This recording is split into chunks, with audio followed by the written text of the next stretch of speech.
Rasa memilikinya akan semakin tinggi. Jangan sampai budaya ini menjadi hilang. Karena kan budaya itu yang memang harus kita jaga, bahwa sebuah bangsa itu juga akan menjadi tinggi itu karena memang budayanya yang ada di situ.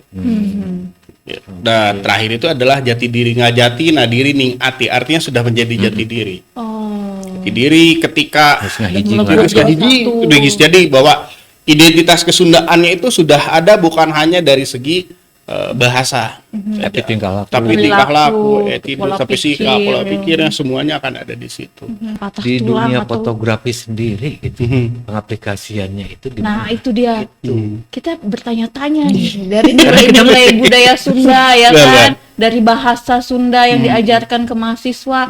Nah, sekarang hubungannya ke fotografi itu sendiri gitu. Kayak memulai. Ini mata kuliah yang spesial ya, spesial pakai telur nage dua aja. Tapi dari karetan. Betul ada. Kampung Naga itu kan berarti persiapan dari mahasiswanya sendiri kan harus sudah ada ya Pak ya. Betul. Terus berarti kan mereka harus tahu dong apa yang dibolehkan, apa yang tidak dibolehkan ada di sana gitu.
Halo, assalamualaikum warahmatullahi wabarakatuh, teman-teman semua. Jumpa lagi di Point of Interest. Jelajahi perspektifmu di POI. Ya, sekarang kita ada dosen yang tampil di sini, yang kita undang, Mang Mei. Jadi, Oh itu Pak dosen? Pak dosen. Tinggal atau tos ikatnya saja sudah berbeda. Tapi saya nggak tahu sih ikatnya apa ini, Pak Ibro. Ikat ini yang biasa dipakai oleh mereka yang berada di Kampung Naga, kurang lebih bentukannya. Ternyata dari ikatan ikat juga bisa memperlihatkan beberapa identitas kampung adat ya. Tuh, masyarakat Kampung Naga bentukan ikatnya kurang lebih seperti ini. Jadi sebelum diperkenalkan aja udah memperkenalkan ikat dulu ya. Padahal kita mau memperkenalkan dirinya dulu. Siapa? Iya.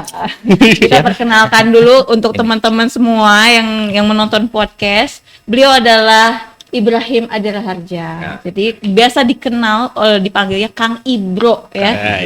Pak Ibro, Kang Ibro. Jadi Pak Ibro ini adalah dosen ilmu budaya Sunda di Unpas gitu. Nah, kenapa dipanggil beliau ke sini? Karena untuk menghadirkan ilmu budaya Sunda tuh kenapa sih jadi spesial di Universitas Pasundan gitu? Apakah karena Unpas gitu, Universitas Pasundan. Gitu. Jadi harus ada budaya Sunda gitu. Nah, Pak Ibro nih yang pasti harus menjelaskan kepada kita semua. Jadi begini, kenapa akhirnya mata kuliah budaya Sunda itu hadir lah, ataupun ada khususnya di Universitas Pasundan. Karena kalaupun kita lihat di visi misinya saja kan, visi misi yang sekarang visinya menjadi entrepreneurial university, berdasarkan keislaman dan budaya Sunda di tahun 2047 kan itu. Jadi memang budaya Sundanya harus tetap ada dan terbawa terus. Karena ada divisi ya. Ya, ada divisinya. Divisinya kalau sudah ada divisi kan harus ya kudu aya ya, gitu. Ini berarti harus Di ada. setiap misinya harus ada juga. Wajib. Terus selain itu dia dan memang juga kan dari si Unpasnya sendiri kan ada Luhung Elmuna, ada Jembar Budayana, gitu kan, Pengpuh Agamana. Jadi Jembar budaya nu mana ya, gitu kan. Budaya yang mana ini? Gitu. Artinya kan kalau karena kita beradanya secara wilayah itu adanya di Jawa Barat, ya berarti kan budaya Sunda yang harus kita angkat. Oke. Gitu. Berarti sesuai dengan teritori. Ya, wilayah. termasuk juga akhirnya diturunkan lah kalau misalnya karena kan Unpas sendiri juga berada di bawah Paguyuban Pasundan. Paguyuban Pasundan kan ada beberapa universitas juga sekolah tinggi. Ada Unpas, ada STKIP Pasundan Cimahi, ada STIE, Oh iya. STIE Pasundan juga ada, terus STH Pasundan yang ada di Sukabumi. Jadi ya memang harus ada yang khas gitu. Khas. Toh mereka saja misalnya seperti di beberapa universitas misalnya, Universitas Muhammadiyah sejak kan ada mata kuliah kemuhammadiyahan. Jadi kan harus ada khas. Kita itu mau seperti apa sih gitu kan mahasiswanya. Identitasnya itu harus muncul, harus gitu ada tuh. Manyawe gitu masa mereka yang berkuliah di Unpas tidak mengerti identitas tentang Kesundaannya, tidak ada identitas. Akhirnya adalah mata kuliah budaya Sunda. Memang sudah sejak lama mata kuliah budaya Sunda ini ada. Termasuk kenapa mata kuliah budaya Sunda ini harus ada di mahasiswa. Karena kan ada tujuannya. Tujuan pertama itu adalah agar mahasiswa itu wawuh. Wawuh itu artinya kan kenal lah budaya Sunda itu naon sih gitu. Karena terkadang pandangan di masyarakat gitu, bahwa budaya itu akan identik dengan seni saja. Oh enggak. Budaya itu tidak hanya identik dengan seni. Memang seni itu yang bisa kita lihat, yang bisa kita tonton secara langsung. Tapi di dalamnya itu masih banyak hal-hal yang lain, termasuk juga falsafah hidupnya juga ada di situ. Ada wawuh, terus wanoh. Wanoh itu dia akan mengenal lebih dekat. Dekatnya budaya Sunda ada apa aja? Banyak hal, misalnya seni yang tadi saya sebutkan, termasuk juga ragam bahasa, kan gitu. Kan ada ragam bahasa ya. Bagaimana cara pengucapan kita untuk orang yang lebih tua, orang yang sama, termasuk cara pengucapan kita misalnya untuk menempatkan ke binatang gitu kan sama gitu. Itu kan akan berbeda. Wawuh, wanoh. Terus yang ketiganya adalah ngamumule. Ngamumule itu menjaga. Karena harus dijaga, jangan sampai ketika budaya ini akhirnya diklaim oleh bangsa yang lain, oleh misalnya negara yang lain, Karek ribuh tuh bisa ya mati orang. Kita sendiri justru nggak menjaga itu. Betul. Akhirnya kita tidak menjaga. Terus pertanyaan, ari mana selelaya kemana wae itu ketika baru diklaim oleh negara lain. Mah ya wae di bumi. Abdi marbahan lah. Kan itu. Kamu kemana saja selama ini, gitu kan? Itu kan pertanyaannya. Nah, selanjutnya ada setelah memulai adalah micinta. Micinta itu mencintai. Bahwa orang karena sudah mencintai, dia akan memang betul-betul rasa memiliki akan semakin tinggi. Jangan sampai budaya ini menjadi hilang. Karena kan budaya itu yang memang harus kita jaga. Bahwa sebuah bangsa itu juga akan menjadi tinggi itu karena memang budayanya yang ada di situ. Dan terakhir itu adalah jati diri, ngajati nadiri ning ati, artinya sudah menjadi jati diri. Jati diri ketika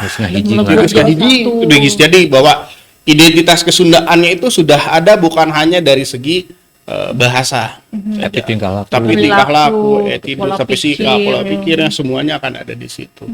Bahkan misalnya orang sudah tidak malu lagi ketika misalnya contohnya untuk berbahasa Sunda. Walaupun fenomena yang terjadi sekarang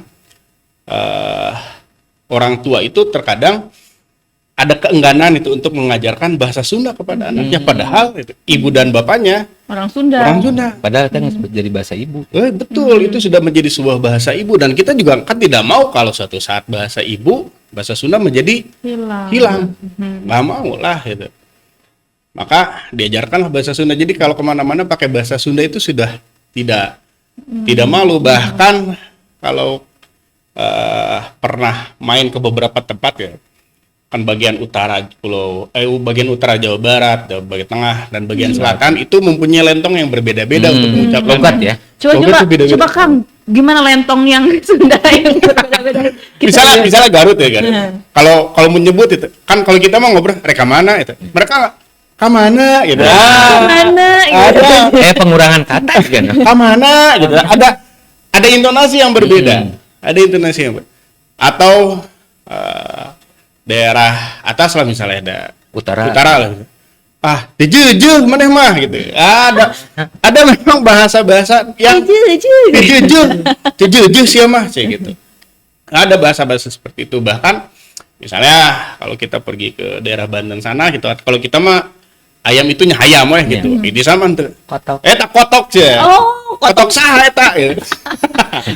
Jadi kekayaan yang sangat luar biasa inilah yang memang harus kita perkenalkan kepada mahasiswa khususnya.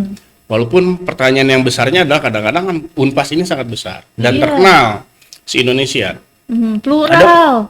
Ada mahasiswa yang di luar, Iya, betul. luar misalnya Jawa Barat, misalnya mereka kan yang pernah saya ajar itu ya, mereka dari Sumatera juga ada. Bahkan Kalimantan. kalau nggak salah di fotografi Unpas tuh ada yang dari Papua. Betul, Papua dari Papua. ada, ya, ada, betul. ada. Tapi mereka Kesulitan ya. kesulitan nggak dengan Kalau yang pertama sih ketika ngobrol bukan kesulitan, tapi yang pertama mereka ada ketakutan. Pak, bahasa penyampaian di kelas pakai bahasa apa?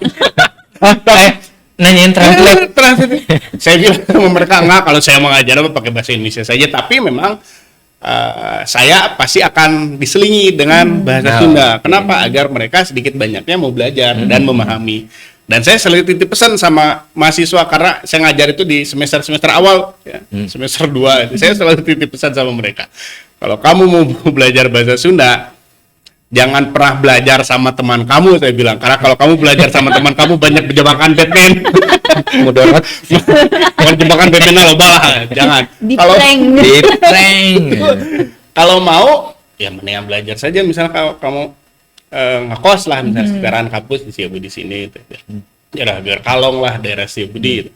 Syukur-syukur kalau yang punya kosan adalah orang Sunda, kamu belajar saja sama si ibu atau si bapak untuk bahasa Sunda. Sama dosen sendiri langsung Boleh, ngobrol, gitu sama ya. saya sendiri sama ngobrol Pak, boleh, hayu ngobrol. Atau minimal ajak pak dosennya ke warung kopi, ajak ngobrol bahasa Sunda. Nah, itu lebih enak ya. Gitu, kurang lebihnya ketika ada mata kuliah budaya Sunda itu seperti itu. Lalu Pak, nanti kalau ketika saya sudah pulang bisa ke daerahnya, apa yang harus saya lakukan? Ya kamu jaga, saya bilang, kamu jaga budaya yang sudah ada di tempat asal kamu. Yang tadi, ya biarkan saja itu menjadi sebuah identitas. Menjadi sebuah identitas, toh mereka pun juga yang dari luar Pulau Jawa misalnya, yang dari Sumatera, terus Sumatera Utara, dengan intonasinya yang lebih tinggi, ya memang bahasa mereka juga seperti itu ya. Sudah, kita juga sama-sama saja gitu. Ya menjadi sebuah kekhasan, keragaman yang ada di Indonesia, karena kan Indonesia itu terdiri dari banyak suku, banyak bahasa. Ya itu yang harus kita jaga bersama-sama agar menjadi satu kesatuan di negara Republik Indonesia yang kita cintai. Begitulah. Gitu, merdeka. Iya memang betul. Tapi itu dari segi bahasa ya, Kang, ya. Nah ini dari segi nilai-nilai perilaku yang ditanamkan oleh budaya Sunda ini yang diperkenalkan kepada mahasiswa dari luar. Ini gimana nih? Apakah memang sengaja ini kita memberikan wawasan kepada mereka bahwa orang Sunda tuh seperti ini loh gitu. Memang nanti diperkenalkan juga di dalam bahasa budaya Sunda. Betul, pasti akan diperkenalkan karena kan yang diajarkan itu di mata kuliah budaya Sunda, khususnya di fotografi. Saya mengajarkan karena memang terbagilah misalnya di DFS-nya itu ada yang disebut dengan 10 patokan budaya Sunda. 10 patokan budaya Sunda itu dari mulai Lambaga, Wiyasa, Winaya, Santika, Undagi, Husada, Tetap Raja, Santika. Itu semuanya diajarkan sama mereka. Semuanya diajarkan sama mereka. Misalnya Lambaga membahas tentang adat istiadat misalnya dari mulai pernikahan itu sampai dengan kematian kan siklus ya, kalau itu berbicara tentang siklus. Jadi kalau misalnya dalam pernikahan itu seperti nyawer gitu. Nyawer itu ada sebuah simbolnya. Ada simbol kan di dalam sawer itu ada beras. Ada beras, ada kunyit. Ada kunyit, ada uang biasanya. Terus kadang Ada kalau sekarang ada manis-manis. ayam manis-manis, ada permen lah gitu. Kan kalau kita lihat sekilas mah lebarnya, itu beas diawur-awur. Tenang udah diawur aja tersak kilo hente gitu kan gitu. Tapi adalah 2 kintal. Tuh 1 kilo 2 kintal. tapi kan itu sebuah simbol ternyata yang sudah dititipkan oleh orang tua kita terdahulu kepada kita sebenarnya. Beras misalnya, beras itu adalah sebagai salah satu, saya sebut sebagai salah satu makanan pokok yang ada di masyarakat Indonesia. Salah satu makanan pokok. Khususnya kalau masyarakat Sunda ya memang kebanyakannya makannya adalah nasi yang berasal dari beras, bukan makan beras ya. Bukan. Kade manuk Bukan kita mah beras. Bukan makan beras yang berawal dari nasi. Bukan, kade Makan udah nasi yang dibagi. dari beras. Oh, udah kamu makannya apa? Beras. Atuh manuk ngomong gitu. Kan itu jangan terbalik. Nah, simbolnya adalah karena kita sadar bahwa makanan pokok kita adalah nasi. Kenapa disawer itu diawurkan. Jadi kalau kita punya lebih beras itu kita ngasih ke yang lain. Nggak bagi. Tutulung kanu butuh, tatalang kanu susah. Tapi nggak baginya tuh dialung. Ya. Gitu. Ulah Opan. bahkan kan di beberapa tempat gitu ya, misalnya seperti di kampung adat itu ada yang sebut dengan beas perelek. Beas perelek itu yang akan ditempatkan di depan rumah. Kurang Untuk lebih disimpan. dibagiin ya. Betul, disimpan di Bambu, bambu. iya. Nanti akan disimpan di situ. Nanti ada yang ngumpul. Kenapa? Ya karena konsepannya adalah itu. Ada konsepan itu. Terus ada beras, ada kunyit. Kunyit itu perlambang dari emas. Karena ukuran seseorang itu mempunyai kekayaan itu salah satunya indikasinya adalah emas. Bayang kalau pernah lihat istrinya dari bandar daging atau bandar beras di pasar, emasnya runjum sekilo. Tapi naik kan tuh disawer gitu. Lebar. Itu pun juga sama. Jadi kalau orang lain membutuhkan gitu, ya besok saya akan menolong semampunya gitu kan. Perlamanya dari emas kalau kita kaya. Terus ada permen misalnya. Permen yang manis-manis. Manis. Ya. Permen itu adalah perlambang jadi dari manis. Jadi kalau dalam kehidupan rumah tangga, yang keluar dari rumah tangga itu yang diketahui oleh orang lain adalah yang manis-manis amis nawe ya. unggul. Anu pahit, anu peuheureum teu kudu dibejakeun. Tidak usah orang lain itu tahu. Makanya mau ngopi teh di rumah, weh, tong di luar. Kanyangan ku batur pahit. Bang Mei, bahasa kamari sawer kuat asem. Jadi gitu. Jadi ada sebuah simbolisasi di situ. Filosofinya memang sangat, ya itulah yang disampaikan kepada mahasiswa. Jadi itulah banyak orang-orang Sunda yang berkemampuan untuk Tuh. menyembuhkan patah Di tulang dunia atau fotografi sendiri gitu, pengaplikasiannya itu Nah, gimana? itu dia. Hmm. Kita bertanya-tanya nih dari nilai-nilai budaya Sunda ya Betul, kan, dari bahasa Sunda yang diajarkan ke mahasiswa. Nah, sekarang hubungannya ke fotografi Fotografi apa? itu sendiri gitu. Nah, kalau di fotografi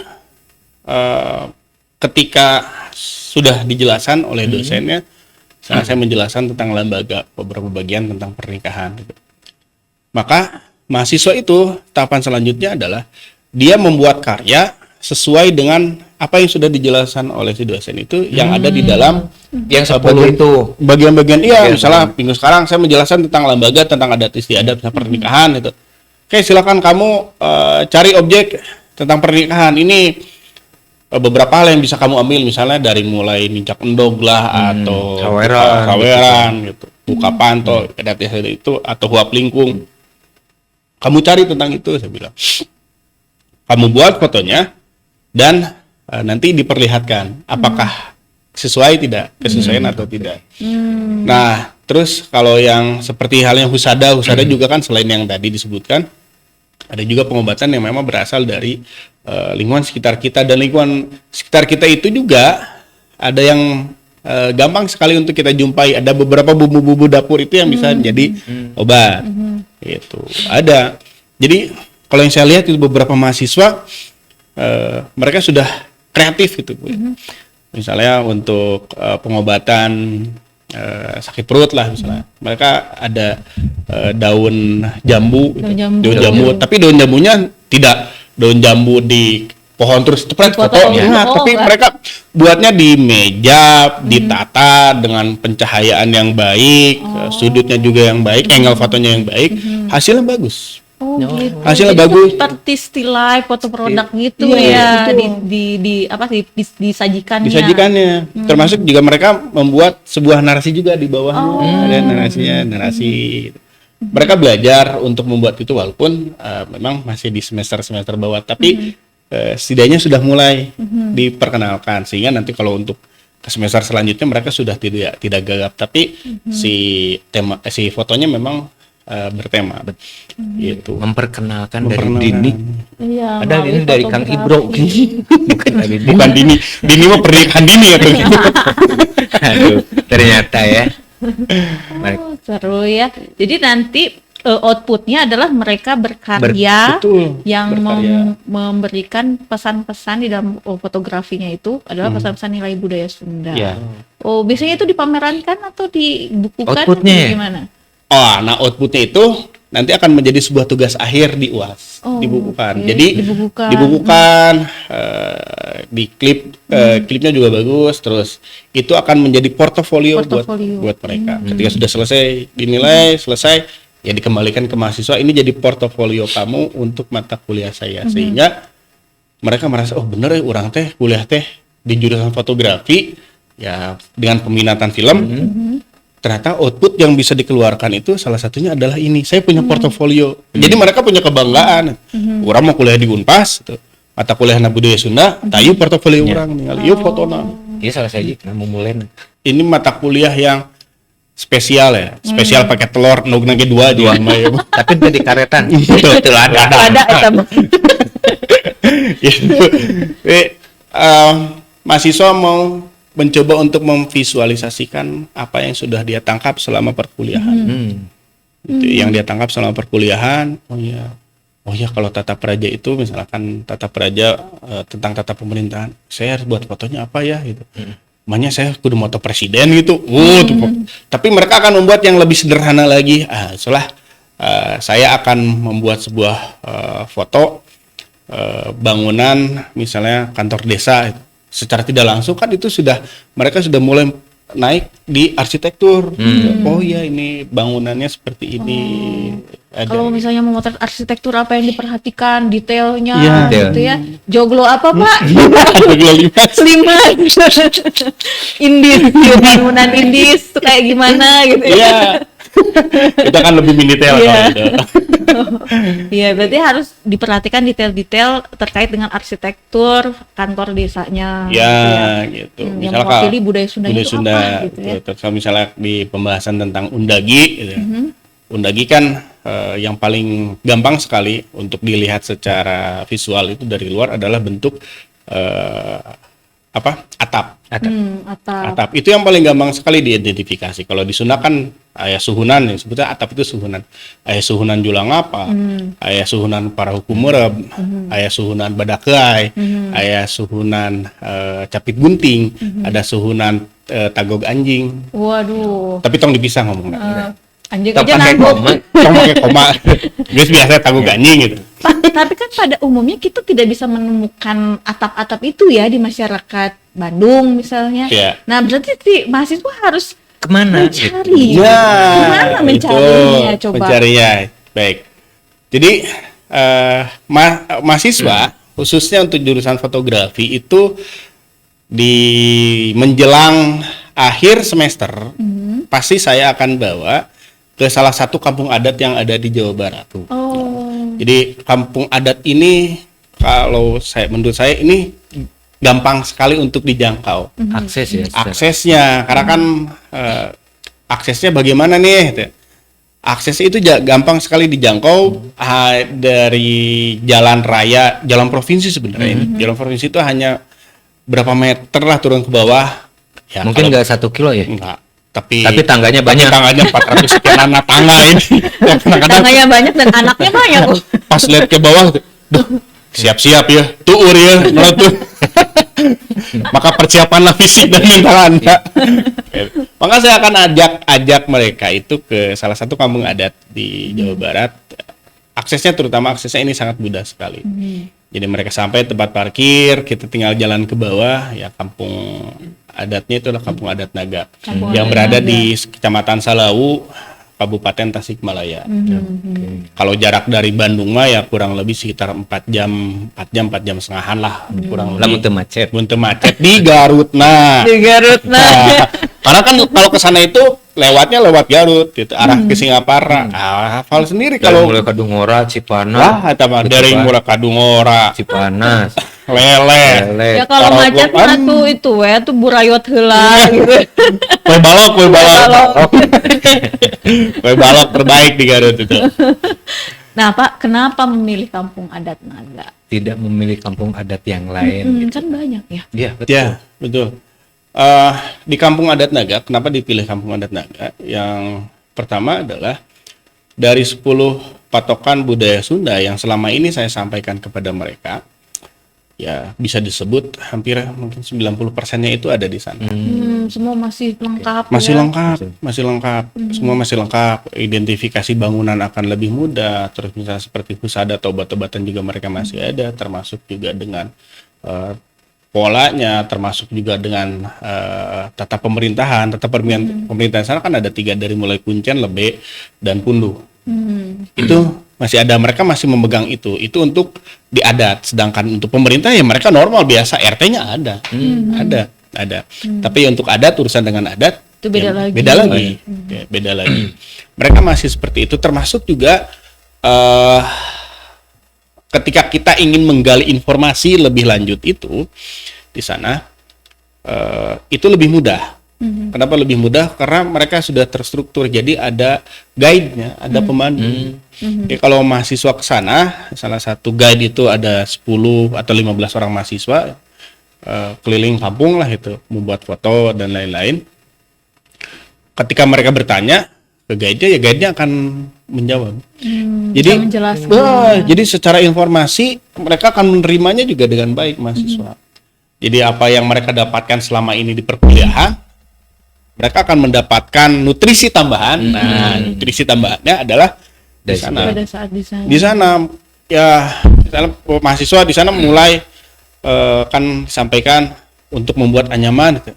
Mereka belajar untuk membuat anyaman. Bukan cuman mereka mengenal dan mengetahui ini nyamannya, tapi Ya. mereka mencoba membuat. mempraktekkan. Oh, Dipraktekkan. mempraktekkan juga ya. Ya, anyaman Anyamannya. Walaupun mempraktekkan. anyamannya asal gitu. Ya lumayan lah kalau saya lihat. Kakak cenah eta teh. Kalau saya lihat, Nggak inget. kalau saya lihat kan memang didampingi mereka sama pemandu di sana ketika membuat anyaman. Kalau saya lihat sih dari luar. Kayaknya kalau ini pakai kamera thermal, ya geus ngara boleh. Merah semua gitu ya. Kalau saya tanya, kumaha bisa? Pak, lieur mah muntang we atuh. Nah, kenapa nggak dicoba gitu? Setiap mereka lagi bikin anyaman, dibikin tali. Pak, buat apa itu teh? Ya buat muntang gitu. Bisi lieur. Si lieur muntang kayak gitu. Tapi banyaknya mahasiswa memang tidak berhasil ya untuk menganyam. Ya, Tapi kalau untuk mengenalkan mah semuanya, mengenalkan Karena sudah. mungkin proses juga ya. Ya, Dan prosesnya lah. cuman durasi berapa jam, mereka harus bisa. Iya betul ya. Gitu kan. Dalam waktu yang singkat harus bisa. Ya, terus kan kalau mahasiswa fotografi ke sana itu pasti akan nginep. Nginep. Jadi hari ini kita datang ke sana. Nginepnya di hotel gitu Pak. Oh enggak dong, enggak di hotel. Kita nginepnya di rumah penduduk. Oh di rumah. Di rumah penduduk di Kampung Naga. Sama penduduknya. Sama penduduknya. Jadi mahasiswa itu tahu aktivitas mereka. Kalau di sini misalnya di rumah mereka mungkin mereka jarang mengetahui bagaimana aktivitas ketika di dapur di subuh. Ternyata mereka bukan mulai dari subuh, bahkan sebelum subuh sekitar jam 3 itu mereka sudah mulai mirun sini sebutnya di hawu. Mereka sudah mulai masyarakat. Jadi mahasiswa tahu kan kontrak enggak ya karena berdekatan lah ya. Jadi di rumahnya itu, di satu rumah dengan penduduk. Itu sudah mulai mirun sini. Menyalakan api, bersiap-siap untuk memasak. Itu sudah di jam 3 itu mereka sudah mulai aktivitasnya. Maka masyarakat Kampung Naga itu ya kebanyakan ketika sudah Bada Isya, setelah salat Isya mereka istirahat.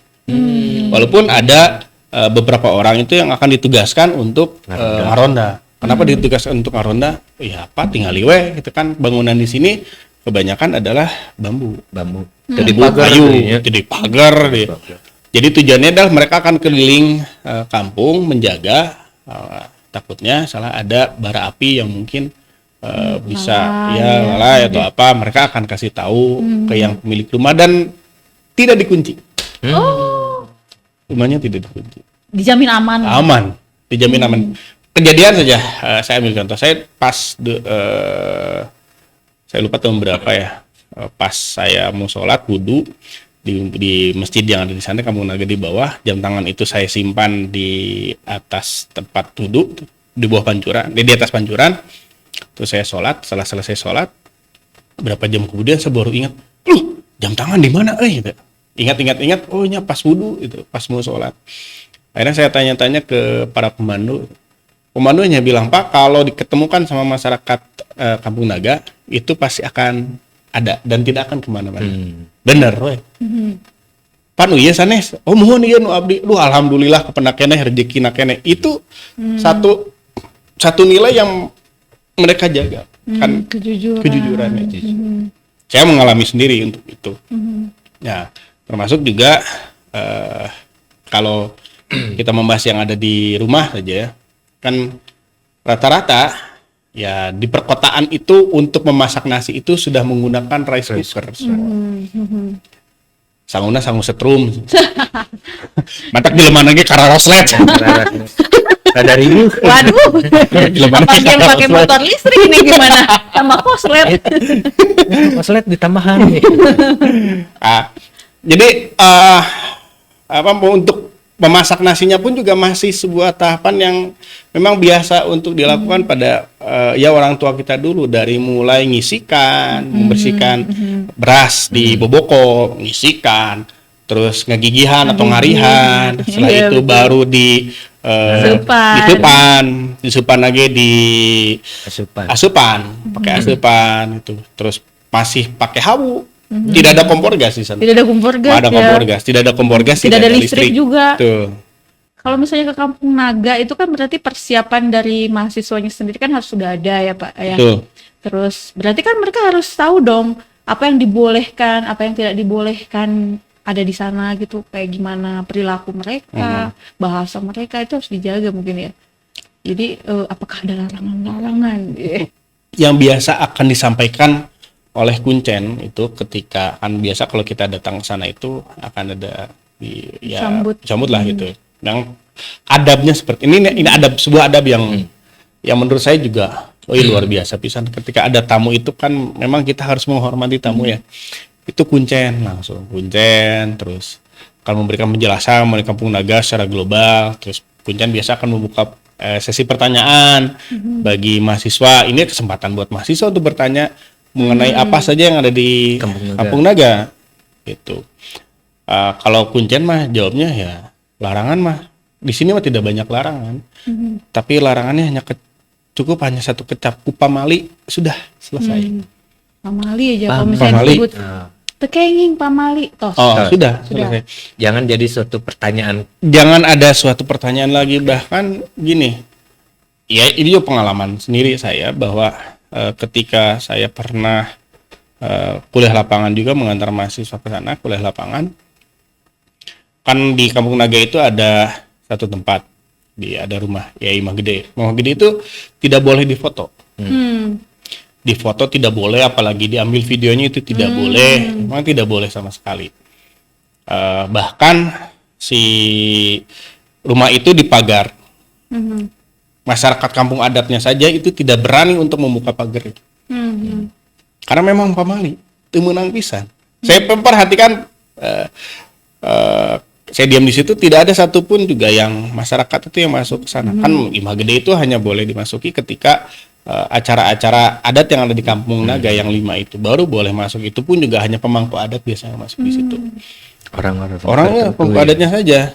Dan saya masih ingat waktu kan ada yang membuat peralatan itu Perkakas perkakas dari bambu.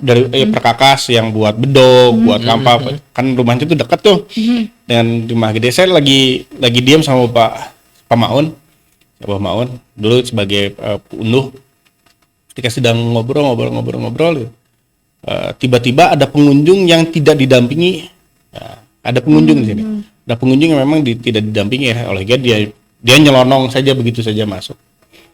Si pagernya itu dibuka. Kebayang tuh, masyarakatnya saja, masyarakat kampung adatnya tidak berani. Ini masyarakat yang di luar itu tiba-tiba ada seorang, bapak-bapak saya manggil. Itu tiba-tiba dibuka dan masuk. Terus Abah Maun itu yang usianya kalau sekarang mungkin 90-an lah kayak ada. Abah Maun tiba-tiba bawa bedog. Iya, dan Abah Maun ini kan sedang membuat perkakas itu. Dia pegang, saya lupa, bedog atau apa ya, saya lupa persisnya seperti apa dia pegang, saya lupa karena sudah kejadiannya beberapa tahun ke belakang. Dia langsung dari yang awalnya refleks, dia yang awalnya raut mukanya biasa itu ya ngobrol biasa, tiba-tiba orang yang marah itu sebutnya merah padam itu burung merah genet, burung begitu karena marah si Abah Maun itu marah. Ya kita yang di sana juga diam karena merasa salah pelanggaran. Kita diam aja. Kita diam dan akhirnya dijelaskan lah sama karena ada pemandu juga di sana yang sedang memandu mahasiswa, dijelaskan tidak boleh itu.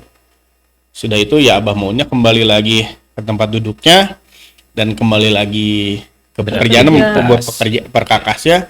Ketika sudah duduk ya mukanya juga langsung berubah lagi. Saya memperhatikan perubahan si Abah ini dari mulai dia biasa menjadi marah sekali. Saya raut mukanya jelas sekali, dia ambek pisan. Begitu menjaga hal-hal tersebut. Nah, saya sih selalu mengingatkan itu dan itu menjadi satu contoh yang biasa akan saya contohkan ke mahasiswa. Ketika akan melakukan kuliah lapangan Kampung Naga. Walaupun pada saat mulai ke bawah itu yang menarik adalah Sungai Cibulan yang masih bersih. Di Bandung rek di Cikapunung. di Bandung mah ayana Cikapunung. Kan. Tapi pas ke bawah terus mereka ngomong, "Pak, menang moja itu." Itu mah nggak dilarang ya. Terus saya bilang bilang saja nanti sama pemandu sama guide kalau kamu mau ke sungai mau mandi mau apa. Ya bilang saja itu, terus kan nanti akan ditunjukkan mana yang boleh dan tidak boleh wilayah kan. Kalau bisa di sana terlalu dalam kan bahaya juga. Terus kita harus lihat kondisi apakah di daerah hulunya hujan atau tidak. Kalau hujan kan deras terus takutnya air bah. Caah. Itu kan yang ditakutkan gitu. Tapi selama cerah airnya juga bening, wah. Ayo. Ngenaheun. Jadi berapa kali nih Pak Bapak ke sana? Kalau saya biasa setahun 2 kali. Setahun 2 kali. Seperti di recharge itu. Wah, tidak bisa. Tapi program itu emang udah berapa lama tahun ya? nih berjalannya? Betul, program itu sudah sejak lama. Dulu dirancang sama almarhum Abah Yeye dari mulai 2000 berapa ya saya lupa. 99. 9 kalau 9. Iya betul, sudah mulai dirancang sudah. Tapi kan kita bolak-balik pada saat itu. Tidak menginap ya. Mulai menginap itu di tahun 2013 kalau nggak salah. 12 sampai 13 lah antara itu mulai. Karena setelah diperhatikan karya-karyanya seperti tidak maksimal. Sayang sekali bahkan aktivitas masyarakatnya juga tidak didokumentasikan secara maksimal. Akhirnya saya berkomunikasi lah, ngobrol, diskusi dengan Abah dan almarhum. Ya saya coba. Akhirnya saya coba untuk berkomunikasi lah dengan pemandu yang ada di sana. Kalau misalnya nginap boleh tidak begini? Enggak. Terus prosesnya harus seperti apa? Ya mereka paparkan prosesnya harus seperti ini. Ya kita jalankan ini. Yang harus kita pegang. Kita jalankan sesuai dengan prosedur yang memang ada di sana. Ya kita tidak boleh melanggar apa yang sudah mereka itu tertera di sana. Kenyamanan mereka juga. Betul. Karena kan urang teh nganjang. nyanjang itu jangan sampai kita akhirnya menjadi ada sebuah kesan yang tidak baik. Padahal mereka itu akan menerima kita sebagai tamu itu dengan baik. Bahkan prinsipnya mereka takut kalau tidak bisa maksimal dalam menjamu tamu, melayani tamu. Kan dalam agama Islam pun juga sama. Nah, itu tadi penguah agamana ya. Betul. Jadi ada nilai Islam juga ya, menghormati tamu. Itu. Nah, kesan dari masyarakat adat sendiri nih setelah sekian tahun berarti kan kunjungan dari Unpas itu seperti apa? Apakah mereka ada sesuatu yang enak dikunjungi mahasiswa Unpas? Unpas mah rutin kesini Udah gitu. rutin, Memberikan terus apa gitu ya kontribusinya. Kontribusinya. kalau alhamdulillah selama saya membawa mahasiswa ke sana ya yang mereka dapat positif. Karena kalaupun ya saya juga tidak mau positifnya nggak garis 2 Pak. Nggak dong. Itu beda lagi. Itu mau jual kieu sih. Ya kalaupun ada ya saya tidak mau sampai ada hal-hal yang berimplikasi tidak baik terhadap kita. Tapi selama ini implikasinya ada baik. Ya jangan sampai ada cacat karena yang akan menjadi malu itu bukan saya pribadi, bukan mahasiswa, itu bukan hanya di prodi fotografi saja, tapi Unpas yang nanti secara keseluruhan, karena mereka akan melihatnya adalah institusi yang besarnya. Jadi itu yang selalu saya jaga pada mereka, terutama mahasiswa yang akan kesana. Kan mahasiswa mungkin tidak terbiasa ya dengan hal-hal seperti itu. Itu yang saya jaga, dan kalau saya sih harapannya ini bisa diterapkan di dalam kehidupan mereka sehari-hari. Lalu kontribusi yang selama ini, nah kontribusinya kita dan khususnya dari saya secara pribadi ya memang mendokumentasikan kegiatan mereka, tapi yang memang berkaitan dengan tugas. Untuk mata kuliah. Iya, untuk mata kuliah. Silakan untuk mahasiswa yang merasa tugasnya belum lengkap, silahkan boleh dilengkapi di sini karena objek di sini juga banyak. Saya bilang gitu sama mahasiswa. Itu yang di sebuah kontribusi. Jadi kita ada semacam ya ada portofolio lah. Portofolio dan juga pameran. Ya. Pameran, betul ya, pameran yang kemarin Bu ya. Yang diadakan itu adalah sebuah output, kalau menurut saya adalah sebuah output yang sangat luar biasa. Bagaimana mahasiswa fotografi itu berhasil mendokumentasikan dengan waktu yang sesingkat-singkatnya, jika teks proklamasi sesingkat-singkatnya, hanya dalam waktu selama 2 hari, tapi mereka berhasil mendokumentasikan sebuah karya dari kegiatan masyarakat adat Kampung Naga yang ada di sana. Dan nah ini juga yang perlu diingat, kita akan memamerkan sebuah karya foto yang ada di sana. Ya kita juga kan sudah pendekatan sebelumnya, pendekatan kita ngobrol sama di sana. Kira-kira boleh tidak gitu kan, karena rencananya output dari mata kuliah ini nanti akan ada pameran. Kira-kira boleh tidak? Tanggapan dari mereka positif. Oh ya mangga, silahkan. Tapi hasil fotonya harus diperlihatkan dulu. Iya. Berarti kemarin itu pameran Pamadegan Naga yang ada di galeri itu tuh melalui kurasi orang-orang Kampung Naga, Bang Mei. Iya. Ya karena kita juga nggak bisa lah ya sembarangan gitu kan. Mereka pasti punya aturan-aturan mana yang perlu, mana yang tidak. Mana yang nggak boleh. Kemarin gitu. Sudah melalui proses. Itu ya. Jadi selain kurasi karya sebagai kurator si foto sendiri, kurasi dari sana pun juga sama. Jadi saya akhirnya kirimlah ke sana, kirim filenya, terus mereka lihat, pelajari, dan mangga silakan boleh dipamerkan. Barulah berani. Iya. Alhamdulillah itu kan saya bilang, Bu, alhamdulillah gitu. Walaupun deg-degan, ya menang kan deg-degan gitu. Nah itulah ya, ketika berhadapan dengan kampung adat tuh yang memang ada hal-hal yang harus dihormati. Ada hal-hal yang harus dihormati. Bahkan saya pernah ngobrol sama Mbak Mbun waktu itu. saya kalau di kampung adat itu adalah tingkatan Spiritual. spiritualitas tertinggi saya adalah ketika saya tidak memotret di kampung adat. Wah, maunya bah gitu kan saya tanya. Nah, itu. Ya karena saya menikmati apa yang ada di kampung adat. Secara visual terekam oleh mata dan disimpan di otak saya menjadi sebuah memori. Dan ketika saya ke sana, ya luar biasa. Jadi ada di sini. Recharge tadi. Recharge tadi. Akhirnya. Hal itu yang ada. Recharge yang tadi. Sama Istimewa. sebenarnya saya juga kalau ke kampung adat ya seperti itu. Tapi kadang membawa kamera. Tapi biasanya mah Mang Mema adat-adatan. Adat-adatan di jam 3 subuh guys. Ayo terus rek hadi mah jam 3 subuh. Mang rek naon jam 3 subuh. Rek motor naon jam 3 subuh. Rek motor anu di dapur.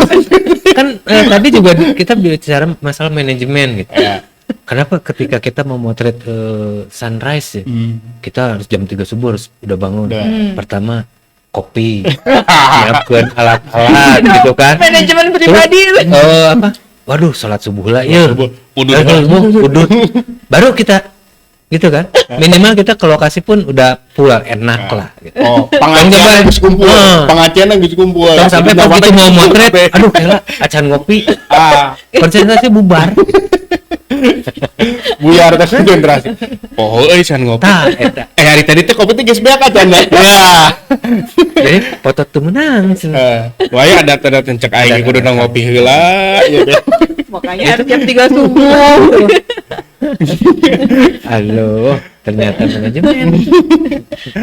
Jadi katanya ini ya berhubungan dengan misi prodi untuk bisa ensiklopediakan ensiklopediakan visual yang ada di Kampung Naga ya dari tahun ke tahun. Ya berarti itu harus tetap dijalankan ya. Karena ya itu untuk mendapatkan momen di sana secara full untuk kita prosesnya tidak sesederhana itu. Iya betul. Ya perlu waktu ya, perlu proses. Betul. Apalagi kita kesananya cuma setahun 2 kali ya. Ya setahun 2 kali dengan gitu ya. Yang ya waktu juga yang memang tidak lama di sana kita hanya 2 hari. Jadi ya apa yang akan kita lakukan di sana itu memang harus terprogram. Terprogram, sudah ada programnya. Bolehlah kita akan sampaikan kepada mereka. Kira-kira kalau seperti ini boleh atau tidak. Yeah. Tetap saja kita harus ada izin dan kita tidak bisa bisalah karya orang halus dia ensiklopedianya. Jangan sampai seperti itu karena tatanya seperti itu, tata caranya memang seperti itu. Budayanya harus diikuti. Ya, kita harus ngikuti lah, harus ngikuti apa yang ada di mereka, kita harus ikut. Ya kita juga tidak bisa melawan apa yang ada di sana. Tradisi mereka atau kan mereka juga kalau Pak Kuncen bilang ya arus globalisasi ini memang tidak bisa kita tahan gitu. Tapi yang bisa kita lakukan adalah memfilter. Jadi salah satu cara yang dilakukan oleh masyarakat adat Kampung Naga untuk memfilter arus globalisasi salah satunya misalnya listrik tidak masuk.